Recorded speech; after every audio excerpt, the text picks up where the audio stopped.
A Trump-aligned super PAC is demanding a Florida ethics investigation into whether Florida Governor Ron DeSantis' political activities are violating state law. The PAC is accusing DeSantis of running a, quote, shadow presidential campaign, unquote, and says DeSantis should have to resign from office under a Florida law that prohibits people from holding elected office while seeking another different office. Let's discuss.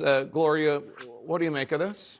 Well, an ethics complaint filed by friends of Donald Trump is something I have a hard time getting my arms around, but it's a nuisance. It's a nuisance lawsuit. By the way, have you ever met a politician who is holding one elective office while seeking another?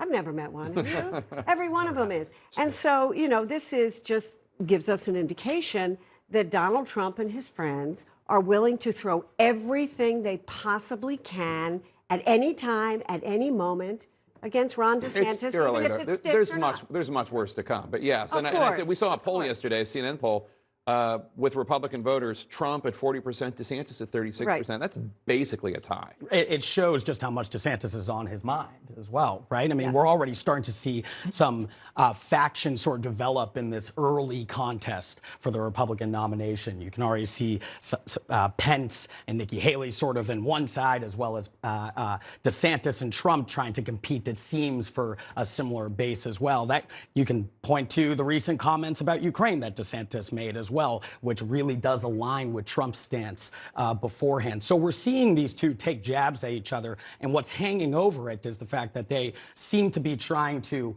out-Trump one another and compete for a similar base. So, Michael, there's this new poll from Quinnipiac University, and it's not about the base. But it is an argument in favor of DeSantis if you're a DeSantis campaign person. It's with independent voters. In a head-to-head matchup, 49% of independents favored DeSantis over Biden 45.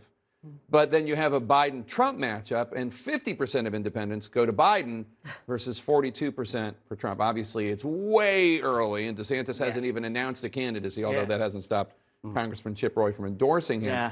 But as you know, Republicans lost independents by a very wide margin in 2018.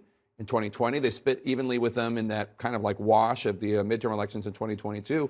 This is a strong argument for DeSantis. Sure. But I don't know if you're going to win independence by waging war on business, waging war on Wall Street, waging culture wars. There's still a lot of tires to be kicked when it comes to Ron DeSantis for you in the media and for voters in Iowa and New Hampshire. I don't think the independents will be some. I don't think independents will go for Ron DeSantis in the end once he gets through a primary. I think at this point in 1995, Bill Clinton was worried about Lamar Alexander. I think we still have a long way to go. I think you may be able to win independents by going to war with Wall Street, at least, of that list that you just gave. I mean, that certainly jumped out to me as I bet you the DeSantis team has calculated a different way. I mean, I think that poll number you just showed, look, I know Republicans don't trust the polls. I'm a Republican pollster. I hear it all the time. But numbers like that are the best thing Ron DeSantis has going for him. Because for years, I've said the number one thing I hear from Republican voters is they want someone who fights. They want someone who fights. They want someone who fights. After these midterms, they want someone who wins. The fight is not enough. You have to fight and win. And if there is a perception out there that grows that Donald Trump is just not the guy to win anymore, he's good at throwing punches, he's not good at landing them as much, and Ron DeSantis is the winner, that helps him eat into that Trump base. Not all the way. There are some diehard Trump voters, don't get me wrong. But that's the strongest thing going for What was interesting in our poll yesterday was it showed that Republicans really care more about a candidate who shares their values rather than a candidate who can win, which was kind of stunning to me. But these are Trump supporters, obviously, right? And so that's kind of a shift that we've seen over the last 4 to 6 years, maybe? And what do you make of the fact that DeSantis has, his position on Ukraine doesn't sound the same as his position in 2014, obviously different circumstances, et cetera. And he came out, he said that Ukraine is not a vital interest for the United States. He referred to Russia invading Ukraine as a territorial dispute. Here are some of the more establishment Republicans disagreeing with Governor DeSantis. I have a different point of view. I believe it's very much in the interest of America to honor our word. I can't imagine what Xi Jinping or or the leadership in Iran would think if we took that course of action. To say this doesn't matter is to say that war crimes don't matter. I don't know what he's trying to do or what the goal is. Obviously, he doesn't deal with foreign policy every day as governor. I think this is a much bigger issue than a territorial dispute. But my question is, does that help DeSantis with the base?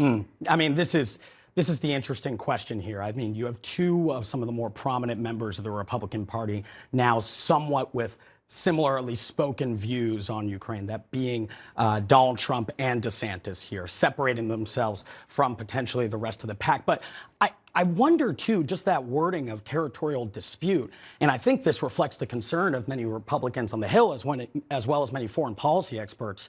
Say you do at one point have higher office, even if you get to a point of needing to advocate for aid, even if you don't agree with this. To say territorial dispute now really belittles this war at this point. And now if you're in a position in the future where you are trying to advocate for foreign aid and U.S. support of this war, and somebody who is opposed to it, they might just bring up the fact, well, wait, you once called it a territorial dispute. Right. You once disputed this. That remark, I think, will live for a while. It's really dangerous because Trump was able to drive his party away from free trade, which was brand new for Republicans in 2016. He's very persuadable with his base of support. And if he's been waging this sort of like quest to isolate the country from foreign entanglements, then I think it's a very dangerous policy for Republicans to take. It's definitely risky for DeSantis to take this position because right now, if I look in my crosstabs at the types of Republican voters who lean more toward DeSantis than Donald Trump, they're pretty split on this issue. I've been asking this question for over a year. Do you think that this is in the U.S.'s vital national interest to support support Ukraine? They're pretty split among DeSantis voters. So does he alienate some of them, push them into, say, Nikki Haley or Mike Pence's arms? On the other hand, the trend line has moved on this over the last year. It used to be that only about a third of Republicans said, you know, I don't think this is in our interests. That's now risen to almost half. And so if DeSantis is headed where he thinks that trend line is going to continue going, where he thinks a year from now we may be asking this question again, where will Republicans be? That he may be trying to, quote, skate where the puck is going on I think this is becoming the fault line in the Republican Party. And it's easy for somebody like Speaker McCarthy to say no blank check for Ukraine. Well, what does that mean? And as these primaries play out, the candidates are going to have to get a little bit more specific about what they think and what they believe. What is a territorial dispute? What is our responsibility when it comes to Ukraine? Is democracy at stake in the world or not? I mean, I think these are questions that have to be asked. Well, there's also going to be a burden on the White House to keep making the case for democracy in Ukraine and why we're there and why this aid should not even be in dispute. Thank God that they got the omnibus pass, right? Yeah. And Kevin McCarthy, I'm sure, was happy they got it passed without him. So two of the first Republican congressmen to endorse Donald Trump, but I think they're both former members of Congress, have endorsed Ron DeSantis, and then very conservative guys. And then today, Congressman Chip Roy, as I mentioned, formerly endorsed DeSantis. Chip Roy, a charter member of the Freedom Caucus. Again, DeSantis has not announced that he's running. Right. But Congressman Roy wrote, the next president of the United States must be a vibrant and energetic leader with the faith, vision, and courage to chart a new course. That leader is Ron DeSantis. I got to believe some of that is wish casting. He wants DeSantis to run. I think that's right. I mean, DeSantis hasn't announced yet. It also didn't stop a former Trump Deputy Homeland Security Secretary from going out and supporting Ron DeSantis and Ken Cuccinelli. Oh, he did? Well. I didn't even know that. With the PAC that's happening right now, too. Look, right now you see that there are many members of the Republican Party that still don't want to lose so many of those people that supported Donald Trump. But as we've seen from from recent years, are also trying to distance themselves from the actual person. So it's trying to appeal to Trumpism without Trump here.